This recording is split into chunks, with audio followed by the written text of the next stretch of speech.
A commencé la semaine passée avec le week-end des enfants, qui était magnifique, qui était merveilleux. Avec Yohan et Magali, on a parlé de l'investissement dans les enfants. Et pour ce matin, je me suis dit, mais moi, je n'ai pas d'enfants, je vais venir raconter quoi ici? Qu'est-ce que je vais venir dire? Et ce matin, je ne suis pas là pour enseigner les parents, je ne suis même pas qualifiée pour ça. Je ne suis pas là pour vous dire comment éduquer vos enfants. Moi-même, j'attends d'avoir pour rentrer dedans. Mais on va simplement voir pourquoi nous devons persévérer dans l'investissement dans nos enfants. Parce que c'est important. Pourquoi il faut persévérer? Pourquoi le Seigneur revient dessus? Pourquoi maman n'arrête pas de parler? Vos enfants, amenez-les à l'église. Donc on va voir pourquoi persévérer dans l'investissement. Et pour que les parents soient encouragés à continuer à le faire. Et nous autres, là, c'est des conseils pour plus tard. Quand le jour J va arriver, on prie que Dieu nous aide à mettre en pratique. Amen. Alors, si on peut me projeter Psaume 127, verset 3.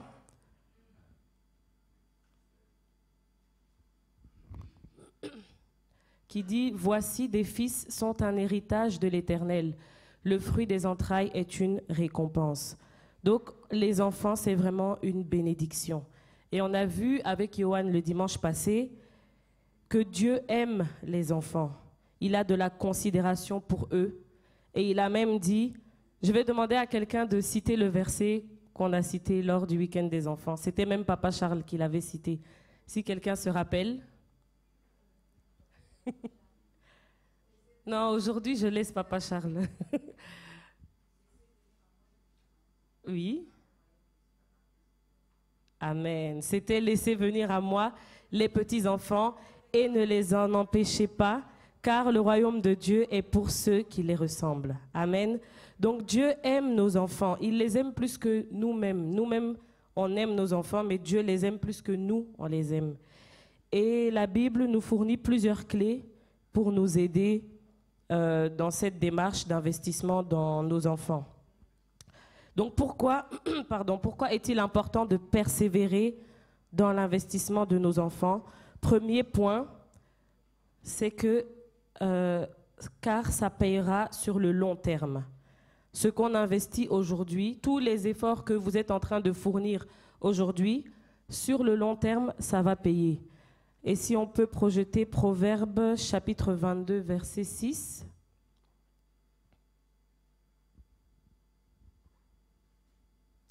Instruis l'enfant selon la voie qu'il doit suivre, et quand il sera vieux, il ne s'en détournera pas. Amen.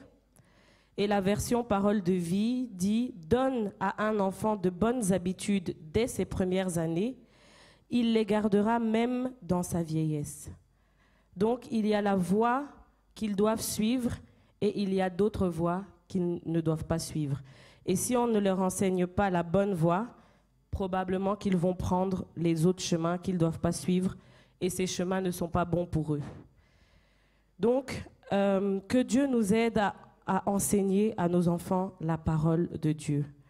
Et si je ne me trompe pas, lors des mariages, il y a une phrase que les mariés prononcent, c'est « Je m'engage à élever les enfants que Dieu nous donnera selon la voie de son Église, dans la crainte et le respect de Dieu. » Ça, c'est fort.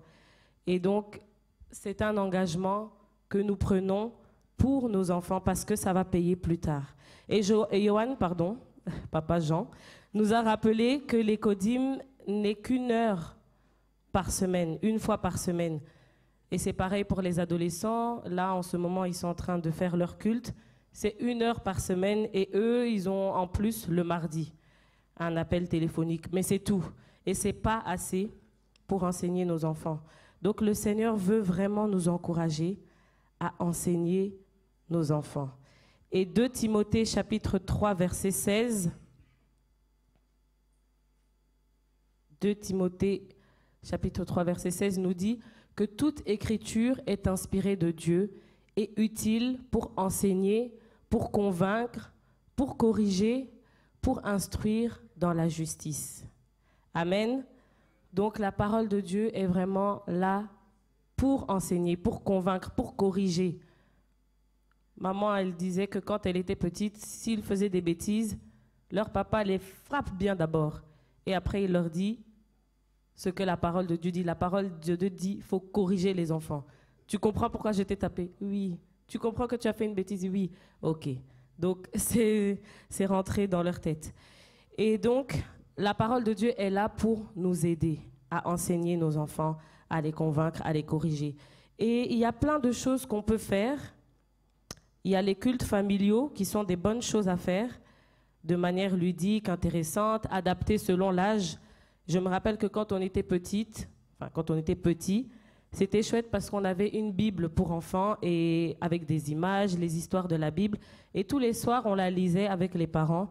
Et c'est comme ça qu'on commençait à apprendre. Et quand on était un peu plus grand, on avait tous les soirs à la maison un temps où papa prenait la Bible, il lisait et nous, on écoutait.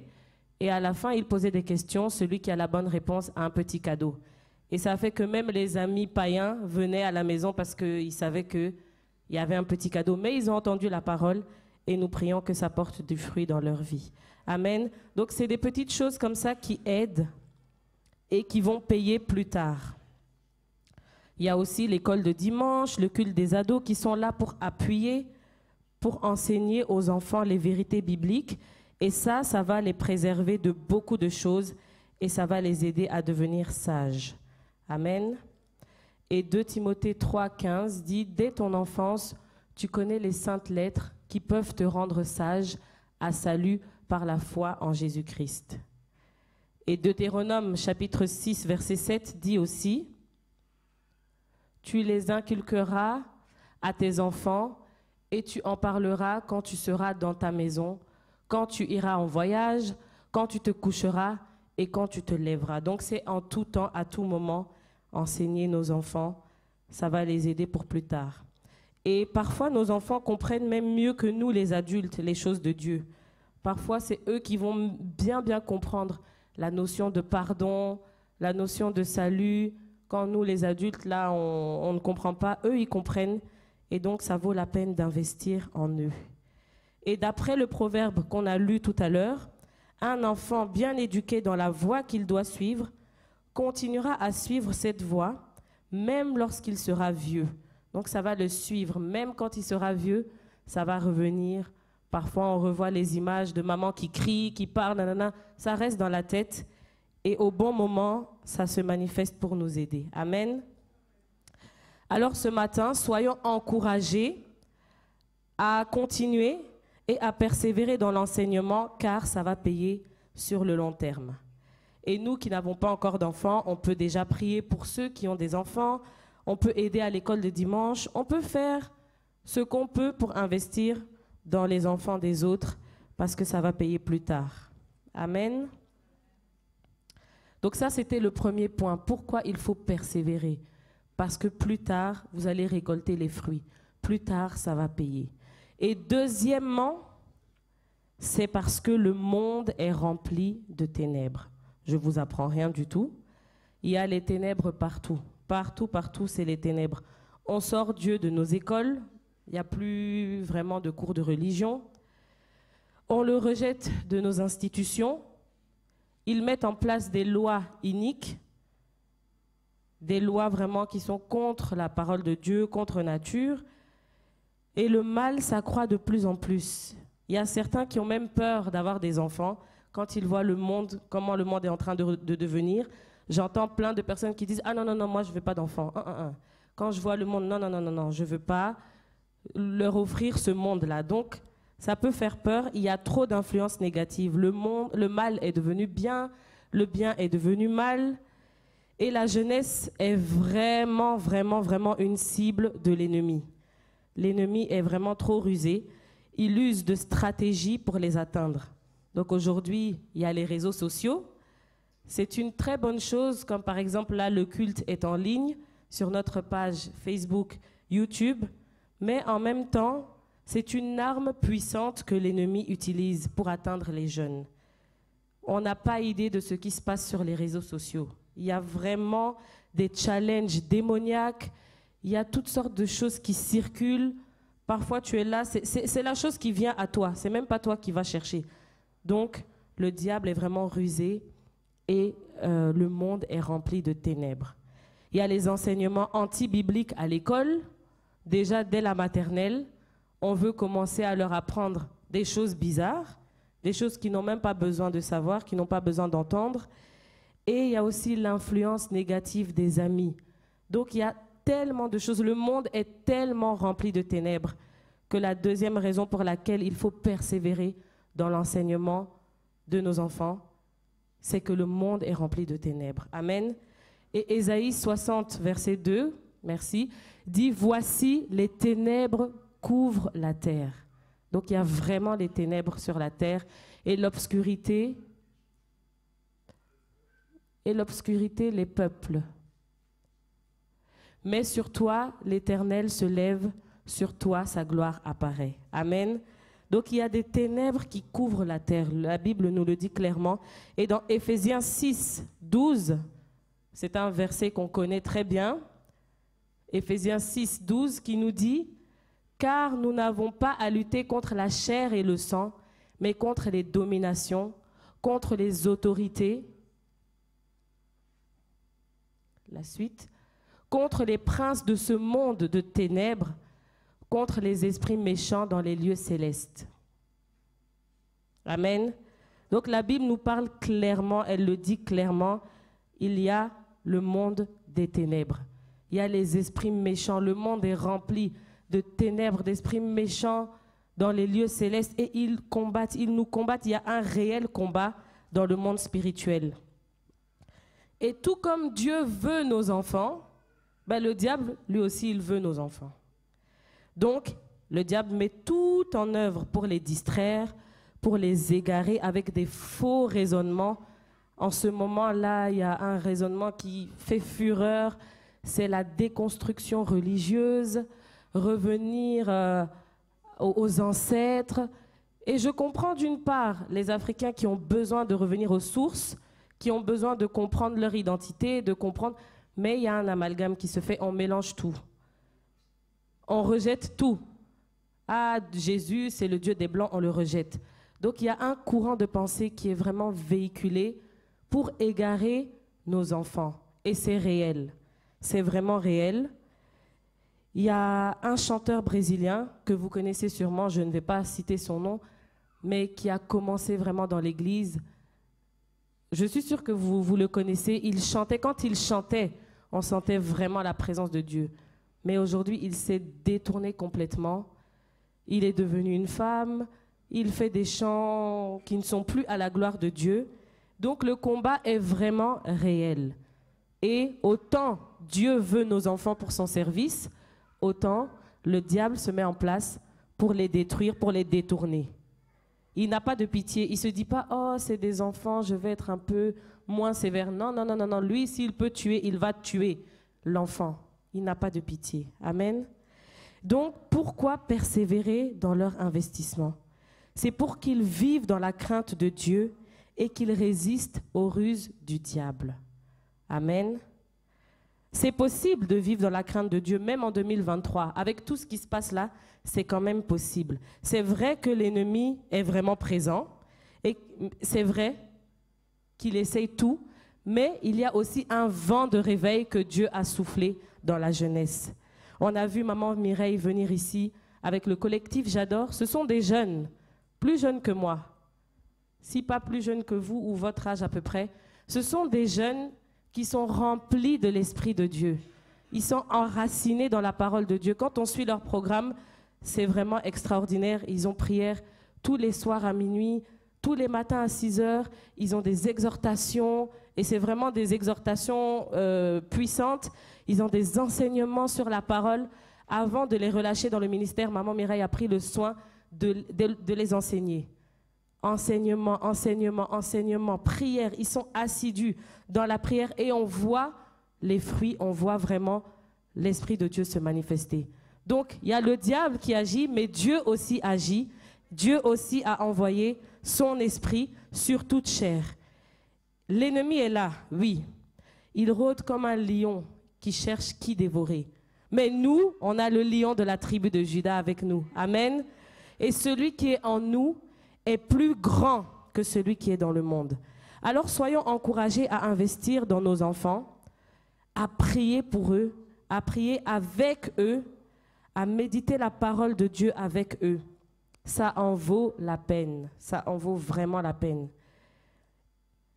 Nous allons voir dans la Bible un jeune homme qui a mis en pratique les enseignements qu'il a reçus.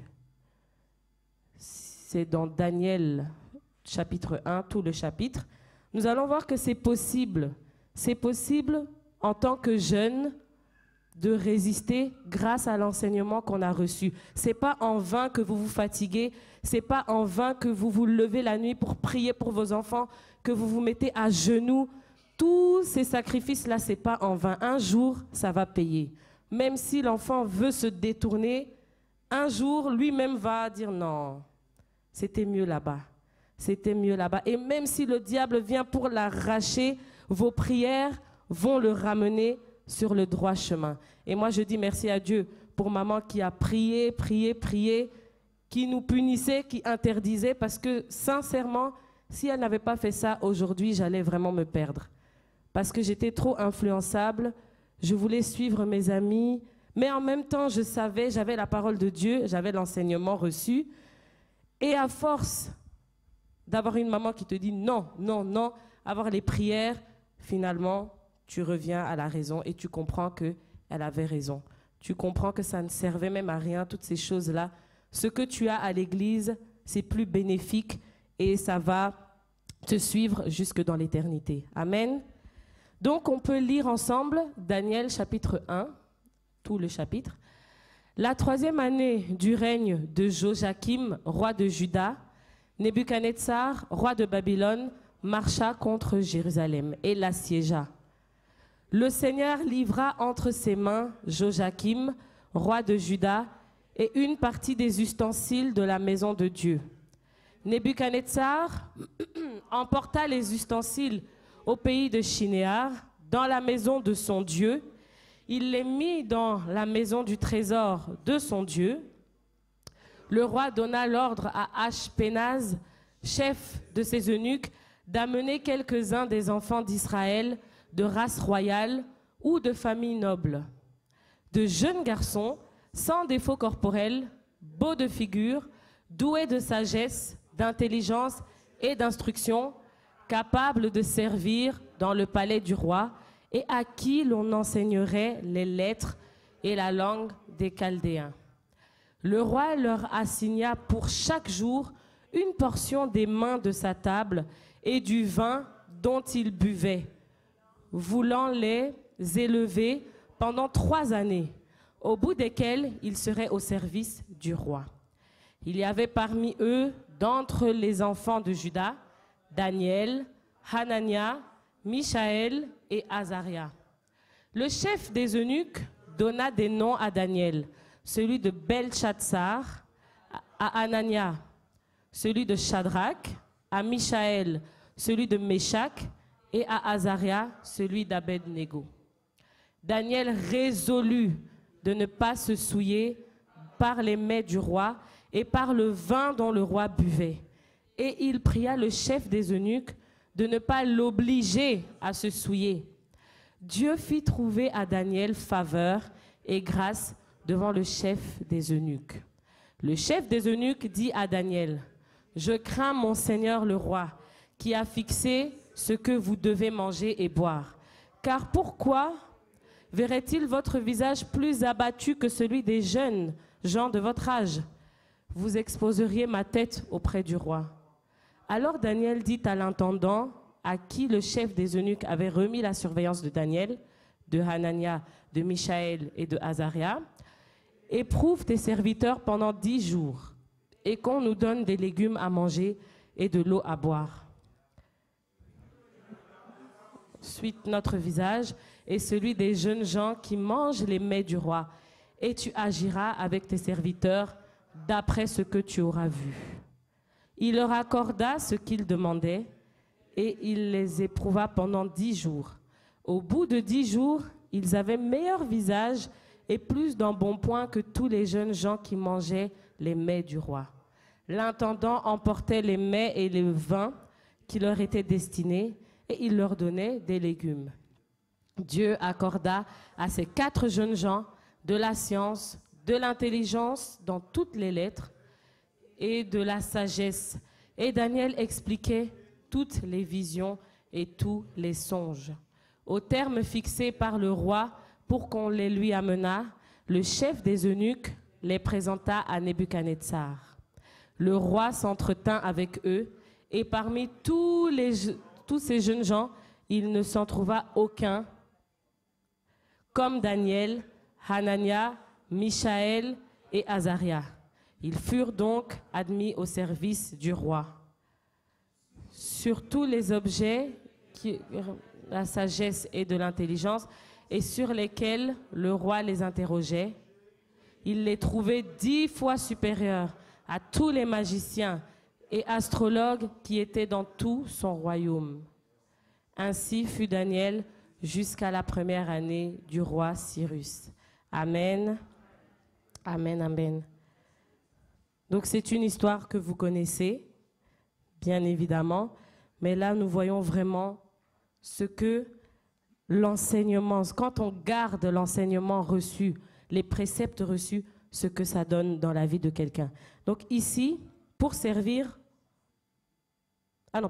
À cette époque, Babylone entra en guerre avec Jérusalem et Babylone a été vainqueur. Ils ont même assiégé Jérusalem, donc ils ont pris vraiment en captivité.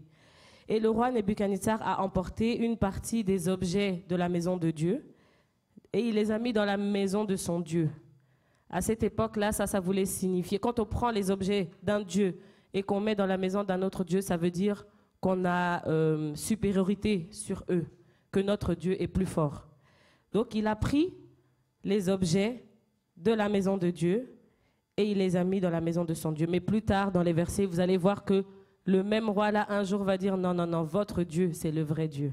On n'a pas le temps de le lire, mais vous connaissez l'histoire. Dieu va montrer que c'est lui qui est Dieu. Donc Nebuchadnezzar donne l'ordre à Ashpenaz, qui était un haut fonctionnaire et qui avait la charge de tout le personnel du palais. Donc il lui dit d'amener des jeunes Israélites de famille noble, beaux, en bonne santé, sages et intelligents pour pouvoir servir dans le palais du roi. Et pour certains grands patrons dans les entreprises, quand ils engagent une secrétaire, elle doit être belle et bien présentée. Et donc, même si elle a toutes les compétences, un des critères qui n'est pas écrit, mais qui est en vigueur, c'est qu'elle doit être belle. S'ils trouvent que tu n'es pas assez belle, malheureusement, ils ne vont pas prendre. Et là, dans ce cas, pour servir dans le palais du roi, il fallait qu'il soit beau, en bonne santé, qu'il présente bien. Donc, c'est comme ça que le jeune Daniel, ainsi que ses amis, sont arrivés au palais royal. Certains commentateurs estiment que Daniel devait avoir entre 14 et 16 ans. En tout cas, toujours est-il, il était jeune. On ne sait pas exactement son âge, mais il était jeune. Plus jeune que moi, en tout cas. Et donc, le roi leur a prescrit pour chaque jour une part des mets de sa table royale et du vin qu'il buvait lui-même. Et leur formation devait durer 3 ans. Donc, pendant 3 ans, ils allaient être formés, ils allaient devoir apprendre la langue des Chaldéens, ils allaient vraiment devoir apprendre les us et coutumes de Babylone pour pouvoir servir au palais. Et pendant toutes ces 3 années, ils devaient manger le repas que le roi envoyait. Et donc, Daniel se dit, « Ok, je peux servir dans le palais du roi, mais à une condition. » Ok ? À une condition. Et à cette époque, la coutume de l'époque, c'était que les jeunes déportés recevaient des nouveaux noms afin de parfaire leur immersion culturelle. Et c'est pour ça qu'on a donné à Daniel, Shadrach, Meshach et Abednego, à Daniel, Azaria, Anania et Michaël, des nouveaux noms. Shadrach, Meshach, Abednego et Belshazzar. C'était pour qu'ils deviennent vraiment comme des Babyloniens. C'était des noms de ce pays qu'on leur a donnés. Donc, Daniel accepte de servir, mais à une condition, qu'on ne les oblige pas à se souiller avec les mets du roi. C'était ça la condition. Un jeune homme de 14, 15, 16 ans, bon, disons 18 ans même, pour avoir une marge, mais même à 18 ans. Et les viandes qu'on voulait leur donner, au fait, c'était des viandes considérées comme impures, selon la loi de Moïse. Selon la loi de Moïse, il y a certains aliments qui sont purs, d'autres qui sont impurs. Et de plus, c'était des viandes sacrifiées aux idoles. Le vin aussi était dédié aux idoles. Et donc, si Daniel s'aventurait à manger cette nourriture, il se serait souillé. Par contre, les légumes n'étaient pas sacrifiés aux idoles. Les légumes, voilà, c'était simplement des légumes. C'est pour ça que Daniel dit, donnez-nous des légumes et ne nous obligez pas à nous souiller. Daniel était jeune, comme je l'ai dit. Il était loin de sa famille, il était en captivité. Donc c'est comme s'il y a une guerre qui arrive ici, on prend Graciette, Johanna, on vous emmène quelque part loin de votre famille. Vous êtes toute seule là-bas dans un nouveau pays, avec une nouvelle coutume. Et là-bas, on vous dit, vous devez faire comme ça. C'était des jeunes, il était jeune, dans un pays loin de ses parents. Et il a refusé de se souiller. Comment est-ce possible qu'un jeune soit si ferme et accepte de refuser de se souiller? Comment est-ce possible? Il était loin de sa famille. Et quand les enfants sont loin comme ça de nous, on ne peut rien faire. On ne peut pas les surveiller 24 heures sur 24 indéfiniment. Quand ils sont petits, oui. Mais quand ils grandissent, il n'y a plus moyen. Et papa nous avait déjà donné l'exemple ici d'un papa qui était sévère, qui était dur. Il enfermait ses filles à la maison. Vous sortez pas. Non, non, non, non. Il les enfermait du matin au soir. Il ne voulait pas que quelque chose arrive. Il les surveillait partout. Chaque jour, il regarde. Ok, ça va, ça va. Et un jour, une de ses filles arrive à la maison, comme ça. Il crie, quoi? Comment c'est possible? Comment elle a pu tomber enceinte? On ne peut pas les surveiller indéfiniment. On peut pas. On peut dire, ah, je vais dormir chez une copine, on doit faire des devoirs et puis on va là où on veut. Il y a un moment où on ne peut pas. On ne peut pas. Ce qui va les garder, c'est l'enseignement reçu. Amen. Et donc l'attachement de Daniel aux préceptes de la loi de Moïse, parce qu'il avait eu les préceptes, il avait été enseigné, alors qu'il se trouve au milieu des séductions d'une cour païenne, c'est le fruit de l'éducation pieuse qu'il a reçue dès son jeune âge. Amen. Donc quand vous vous fatiguez, vous vous évertuez à enseigner vos enfants, ce n'est pas en vain. Ce n'est pas en vain. Un jour, ça va payer. Et comme je l'ai dit tout à l'heure, même si à un moment, ils veulent s'égarer, l'Esprit de Dieu va les ramener sur le bon chemin. Amen. Donc, l'enseignement qu'on donne à nos enfants, ça porte du fruit. Ça porte du fruit dans ce monde rempli de ténèbres, dans ce monde rempli de séduction. On a tout intérêt à faire notre part, à faire notre travail. Parce que si nous, on ne le fait pas, le monde le fera. Et il le fera très, très bien même. Amen.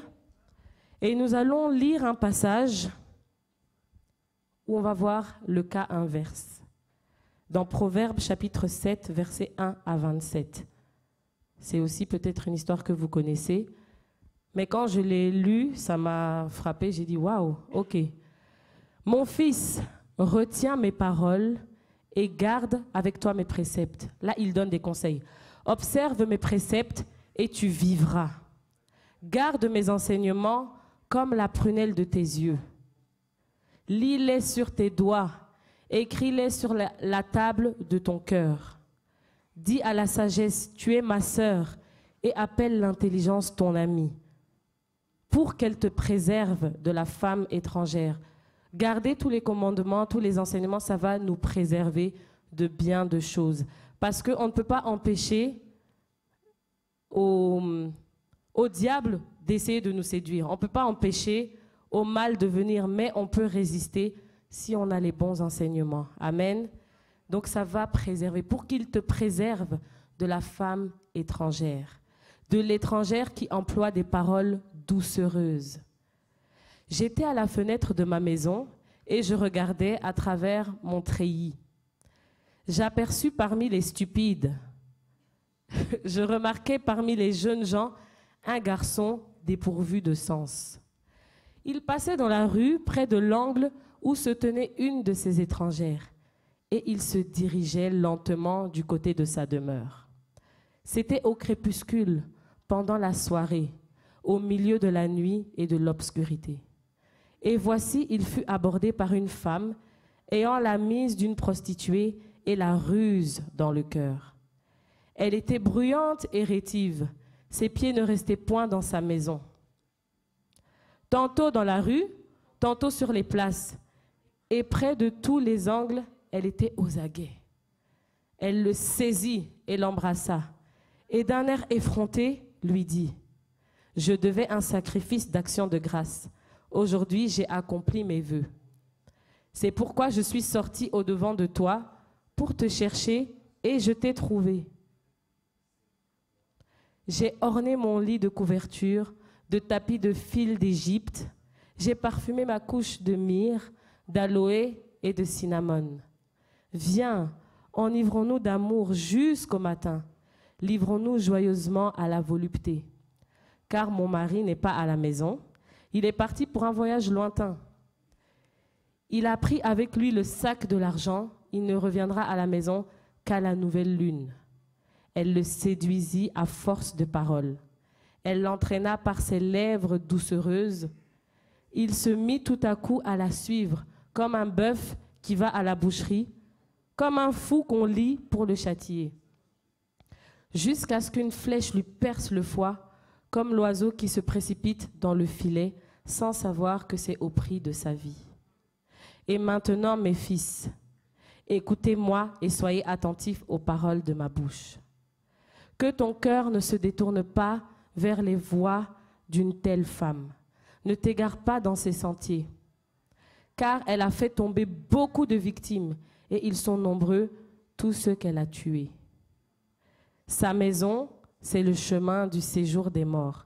Il descend vers les demeures de la mort. Amen. Je pense que le texte parle de lui-même. Ce passage nous présente le piège dans lequel peut tomber un fils qui manque de sens. Ils disent même stupide. Et c'est pareil pour les femmes aussi. Il y a des hommes aussi qui sont là pour faire tomber les femmes. Donc, c'est vraiment un piège. Et ce monde est rempli de séduction. Ce monde est rempli de personnes comme ça qui ont la ruse dans le cœur. Et ce qui va permettre à nos jeunes gens de tenir ferme, parce qu'il aurait pu refuser, mais il a été comme un bœuf qu'on amène à la boucherie. Ce qui peut vraiment préserver, c'est de garder les préceptes et les enseignements reçus. Parce que la séduction sera là.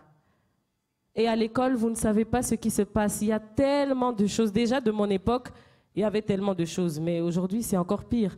Avec les réseaux sociaux, avec le mal qui est devenu bien, on accepte tout, l'inclusion. Allez, il faut dire oui, tant que je ne fais pas de mal à quelqu'un, je peux faire. Les enfants sont vraiment une cible du diable. C'est vraiment, vraiment réel. Le diable veut prendre les enfants. Amen. Et ce qui va aider à résister, c'est de garder l'enseignement reçu. Comme Daniel, qui a refusé de se souiller alors qu'il était loin de sa famille. Il pouvait le faire ni vu ni connu, personne ne saurait. Mais comme il avait la loi de Dieu dans son cœur, comme il avait la parole de Dieu, il a refusé à son jeune âge de se souiller. Comme Joseph aussi, qui a eu une femme devant lui, comme cette femme-là, avec des paroles doucereuses, la femme de Potiphar qui est venue pour le séduire, pour lui dire « Vas-y, viens, mon mari n'est pas là ». Joseph aussi, il avait la loi de Dieu dans son cœur. Il a dit « Pécherai-je contre Dieu ?» À 17 ans. Je ne sais pas si à cet âge-là, j'avais déjà cette force de caractère, je ne pense pas. Mais eux, ils ont pu résister parce qu'ils ont gardé l'enseignement reçu. Donc, aujourd'hui, je ne suis pas là pour vous enseigner comment éduquer vos enfants, pas du tout, mais pour vous encourager à persévérer dans l'investissement dans les enfants, par l'enseignement de la parole de Dieu, parce que ça paye. Ça paye, ça paye, ça paye. À un moment donné, au moment venu, la parole revient. Et même si tu veux quand même forcer pour faire la bêtise, tu sens comme s'il y a des yeux qui te regardent, comme si Dieu est là. Et alors, tu es même mal à l'aise. Tu veux faire comme les autres enfants et tu es mal à l'aise, tu es mal à l'aise, tu es mal à l'aise. Une fois, quand j'étais jeune, j'ai voulu dire des gros mots comme les amis. Quand j'ai sorti le gros mot, moi-même, j'avais honte. Je me suis regardée, moi-même, je n'étais pas à l'aise, mon cœur qui battait, boum, boum, boum. Tu sens que ce n'est pas toi. Toi, tu n'es pas comme ça. Donc, ça reste. Et je vous encourage à persévérer dans l'enseignement de la parole, dans la correction. Il faut corriger vos enfants. On nous a tapés, on nous a corrigés. Ça nous a fait du bien. Par l'amour et la prière. Priez, priez, priez, priez, priez. Maman Ginette est déjà venue nous dire plusieurs fois, toi, tu dors 8 heures la nuit. Tu vas voir. Elle nous a enseigné, il ne faut pas dormir 8 heures, il faut se lever, il faut prier pour vos enfants. Il faut prier parce que le combat est réel. Pendant que nous, on dort, l'ennemi ne dort pas. Donc, que Dieu fortifie, que Dieu vous aide, que Dieu nous aide, parce que nous aussi, on sera parents, parce qu'un jour, ça va payer. Amen. Donc, voilà, c'était les encouragements que j'avais aujourd'hui pour le peuple de Dieu, à vous encourager à persévérer, à continuer, parce qu'un jour, ça va payer. Amen. Et nous allons prier, mais avant de prier, j'aimerais qu'on puisse applaudir tous les parents. Parce que vous faites un travail extraordinaire. Vraiment, c'est vraiment un travail extraordinaire. Vous allez au travail, 40 heures semaine. Vous revenez, vous vous occupez de vos enfants, allez les prendre à l'école, à la crèche, vous occupez de les emmener à l'église. Ce n'est pas facile du tout. Et quand je regarde, j'observe, je dis, waouh, Seigneur, aide-moi, donne-moi la force pour pouvoir faire comme maman Lily, pour pouvoir faire comme maman Andrea, pour pouvoir faire comme maman Jolie. J'observe, je regarde, je dis, waouh, Seigneur, aide-moi, aide-moi. Quand ça va m'arriver, aide-moi, parce que ce n'est pas facile déjà sans enfants. Ce n'est pas facile. Alors avec des enfants, j'imagine pas. Alors, soyez encouragés, vous faites un travail extraordinaire et vous êtes un exemple pour nous, la jeunesse. Et quand on vous regarde, on se dit que nous aussi, on pourra y arriver. Amen. Et donc, on va se lever et on va prier par rapport à ça. Il y a 3 sujets de prière. On va prier et demander à Dieu vraiment de nous aider. Premier sujet, on va prier pour que Dieu fortifie les parents. Que Dieu vous donne la force de continuer parce que, comme je l'ai dit, ce n'est pas facile. Que Dieu vous donne la force de continuer. Que Dieu vous donne la force de persévérer. Ne lâchez pas parce qu'un jour, vous serez dans la joie quand vous verrez les résultats. La Bible dit que celui qui moissonne avec larmes, qui sème avec larmes, moissonnera avec chant d'allégresse. Aujourd'hui, c'est difficile. Il y a des parents qui pleurent pour leurs enfants, qui pleurent, qui voient que l'enfant a pris une voie qui n'est pas tout à fait celle qu'il devait prendre. Il y a des parents qui pleurent. Mais ça va payer. Ça va payer. Les genoux à terre, ça va payer. Un jour, vous allez moissonner avec chant d'allégresse. Donc, premier sujet, on va prier que Dieu fortifie les parents, que Dieu vous donne la force. Et nous, futurs parents, que Dieu nous aide pour que lorsque nous aurons nos enfants, que nous puissions aussi mettre en pratique ces enseignements. Amen. Alléluia. Père éternel, nous te disons merci pour cette parole. Merci Seigneur pour cet encouragement que tu donnes à ton peuple, que tu donnes à l'Église. Seigneur, tu aimes les enfants, tu aimes la jeunesse, tu aimes les jeunes, tu les veux pour toi, tu les veux pour ton service. Avant même qu'ils ne soient dans le sein de leurs parents, tu les avais déjà appelés, tu les connaissais déjà par leur prénom. Seigneur, tu as des plans merveilleux pour la vie de nos enfants et tu veux de bonnes choses pour eux, tu veux qu'ils te servent, tu veux qu'ils marchent selon ta voie, selon tes préceptes. Seigneur, ce matin, je te prie de fortifier les parents, de fortifier chaque parent de l'Église El Shaddai pour qu'ils puissent continuer à mettre en pratique les enseignements, continuer à semer dans la vie de leurs enfants, à investir dans la prière, à investir dans l'enseignement de la parole, à investir dans l'amour, à passer du temps avec eux, à prier avec eux, à prier pour eux, parce qu'un jour, ça va payer. Je te prie, Seigneur, de fortifier les parents, Seigneur. Fortifie les parents, Seigneur. Fortifie les parents qui ont des enfants qui se sont égarés. Seigneur, je veux te les remettre entre tes mains, Seigneur. Que tu puisses toucher l'enfant là où il est, Seigneur. Que les enseignements qu'il a reçus puissent revenir à la surface, puissent résonner dans leur cœur au nom de Jésus. Je te prie de fortifier, Seigneur, chaque parent. Fortifie les parents. Donne-leur la force de continuer. Donne-leur la force de continuer. Donne-leur la force de continuer. Au nom de Jésus-Christ. Alléluia. Deuxième sujet, nous allons prier pour les enfants qui ont reçu l'enseignement, qu'ils puissent garder cet enseignement. Parce que nous savons que le diable, il met tout en œuvre pour les empêcher, pour voler cette parole qu'ils ont reçue. Donc nous allons prier que Dieu garde les enfants et que les enseignements qu'ils ont reçus puissent rester jusqu'à leur vieillesse, puissent les garder, parce qu'on ne peut pas les surveiller 24 heures sur 24.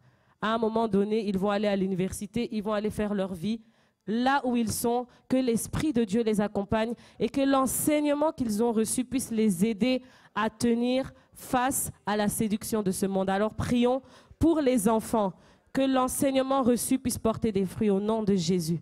Père éternel, nous te prions, Seigneur, pour les enfants qui ont reçu ta parole. Nous te prions, Seigneur, que les enseignements reçus puissent porter du fruit, Seigneur, que les enseignements puissent les garder, les préserver là où ils sont, Seigneur, parce que nous sommes limités, nous ne pouvons pas, Seigneur, nous ne pouvons pas les garder, nous ne pouvons pas les surveiller, mais Seigneur, que l'enseignement reçu puisse porter du fruit, puisse être comme une loi sur la table de leur cœur, Seigneur, qui va les préserver comme Daniel, comme Joseph, partout où ils seront. Que la loi, Seigneur, que ta loi résonne dans leur cœur, que ta loi résonne dans leur esprit et les empêche, Seigneur, de se conformer à ce monde, de se conformer à l'esprit de ce monde. Oh Père éternel, nous te prions de préserver nos enfants, qu'ils gardent l'enseignement reçu, qu'ils gardent l'enseignement reçu. Nous te prions, Seigneur, pour nos futurs enfants, Seigneur, parce que le monde va de mal en pire, Seigneur.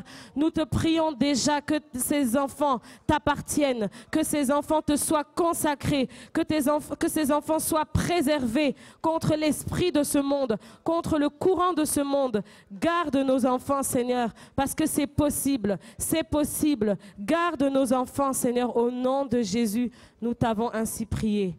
Alléluia. Nous allons prier que là où vous êtes limités, que Dieu prenne le relais, que Dieu prenne soin d'eux, à l'école, à l'université, partout où ils vont, que l'Éternel prenne soin d'eux.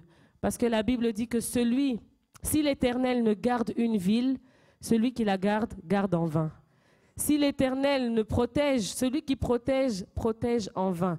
Donc là où vous ne pouvez pas, que Dieu lui-même puisse protéger vos enfants, que Dieu lui-même puisse mettre des garde-fous, des limites à ne pas franchir, au nom de Jésus. Alléluia. Père éternel, nous te prions que tu puisses prendre soin de chaque enfant là où ils sont, Seigneur. À l'école, nous savons, Seigneur, que l'école est devenue un lieu où on leur enseigne des choses iniques, où ta parole est bafouée, où on ne croit plus en toi, il n'y a plus et on te chasse des écoles, on te chasse des institutions, on te chasse de partout, Seigneur. Nous te prions que toi-même tu gardes nos enfants, là où nous sommes limités, là où nous ne pouvons plus, Seigneur, là où nos capacités humaines sont limitées. Nous te prions que toi tu prennes le relais, que tu gardes nos enfants, Seigneur, que tu préserves nos enfants, Seigneur, au nom de Jésus-Christ, qu'ils soient cachés en toi, Seigneur. Nous couvrons nos enfants du sang de Jésus, que le sang de Jésus les couvre, que le sang de Jésus les protège, que le sang de Jésus qui parle plus que le sang d'Abel protège nos enfants, Seigneur, parce que nous sommes limités, nous ne pouvons pas les protéger au-delà, Seigneur, mais toi, Seigneur, tu es celui qui est avec eux partout où ils sont, Seigneur. Garde-les, préserve-les, protège-les au nom de Jésus-Christ. Alléluia. Et nous allons enfin prier pour que nos enfants soient remplis du Saint-Esprit. Parce que sa parole dit que dans les derniers jours, je répandrai mon esprit sur toute chair. Vos fils et vos filles prophétiseront. Vos vieillards auront des songes et vos jeunes gens des visions. C'est possible. Le Saint-Esprit est là, il est disponible. Que nos enfants soient remplis du Saint-Esprit, qu'ils fassent la différence au nom de Jésus-Christ. Père éternel, nous voulons te remettre la jeunesse. Nous voulons te remettre la jeunesse. Depuis les bébés, Seigneur, jusqu'à l'âge adulte. Oh, je te prie, Seigneur, que les jeunes soient remplis du Saint-Esprit, soient remplis du Saint-Esprit au nom de Jésus et qu'ils fassent la différence. Même s'il y a le courant de ce monde, même s'il y a la pensée de ce monde, Seigneur, nous te prions que nos enfants soient la lumière du monde, qu'ils fassent la différence, qu'ils soient remplis du Saint-Esprit, qu'ils soient remplis de l'Esprit de Dieu au nom de Jésus-Christ, au nom de Jésus-Christ. Oh Saint-Esprit de Dieu, saisis-toi de nos enfants, remplis nos enfants, remplis nos jeunes, qu'ils puissent prophétiser, qu'ils puissent parler de ta part, parce que ce sont aussi des instruments entre tes mains, Seigneur. Montre-leur, ouvre-leur leurs yeux spirituels, leurs oreilles spirituelles, que nos enfants t'appartiennent, que nos enfants te soient consacrés, que nos enfants soient remplis de toi, Saint-Esprit de Dieu, pour faire la différence dans ce monde au nom de Jésus. Nous t'avons ainsi prié. Amen, amen, amen. Que Dieu vous bénisse ce matin. Alléluia.